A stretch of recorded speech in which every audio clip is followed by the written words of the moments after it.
ഞാൻ നാട്ടിലെത്തിയിട്ടുണ്ട് കേട്ടോ. അപ്പോൾ ആദ്യത്തെ ദിവസം തന്നെ ഞങ്ങൾ കറങ്ങാൻ ഇറങ്ങിയിട്ടുണ്ട്. എനിക്ക് എവിടെയെങ്കിലും പോവുകയാണെങ്കിൽ എൻ്റെ ഔട്ട്ഫിറ്റ് എന്ന് പറഞ്ഞിട്ടുണ്ടെങ്കിൽ ഭയങ്കര ഇമ്പോർട്ടൻ്റ് ആണ് കേട്ടോ. എനിക്ക് ഏറ്റവും കോൺഫിഡൻസ് തരുന്ന അല്ലെങ്കിൽ കംഫർട്ടബിൾ ആയിട്ടുള്ള ഡ്രസ്സ് മാത്രമേ ഞാൻ സെലക്ട് ചെയ്യാറുള്ളൂ. അപ്പോൾ ഇന്ന് ഞാൻ വെയർ ചെയ്തേക്കണേന്ന് പറഞ്ഞിട്ടുണ്ടെങ്കിൽ നാഷ് റെയ്മൻസ് എന്ന് പറഞ്ഞ ഒരു ഇൻസ്റ്റാഗ്രാം പേജിൽ നിന്ന് ഞാൻ വാങ്ങിയേക്കണ ഒരു അടിപൊളി വെസ്റ്റേൺ വെയർ ആയിരുന്നു.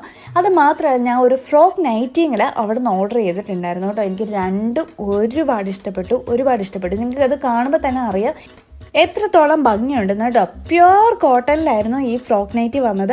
അതാണെങ്കിലും ഒത്തിരി റേറ്റ് ഒന്നുമില്ല. ആകെ 299 ആണ് ഇതിൻ്റെ റേറ്റ് വന്നിട്ട്. അതുപോലെ തന്നെ ഡബിൾ സ്ലീവ് ഉള്ളതാണ് ഞാൻ ഓർഡർ ചെയ്തത്. വി നെക്കാണ് വരുന്നത്. എനിക്ക് ഒരുപാട് ഇഷ്ടപ്പെട്ടു കേട്ടോ, ഒത്തിരി ഇഷ്ടപ്പെട്ടു. ഞാൻ ഇവരുടെ ഫോൺ നമ്പറും കാര്യങ്ങളെല്ലാം ഞാൻ ഇതിൽ ഇൻക്ലൂഡ് ചെയ്തേക്കാം. അത് വെച്ചിട്ട് നിങ്ങൾക്ക് പർച്ചേസ് ചെയ്യാം. പ്രീ ബുക്കിംഗ് ആണ് കേട്ടോ, നേരത്തെ തന്നെ ബുക്ക് ചെയ്യണം. അപ്പോൾ ഇത്രയേ ഉള്ളൂ. Thank you so much. By.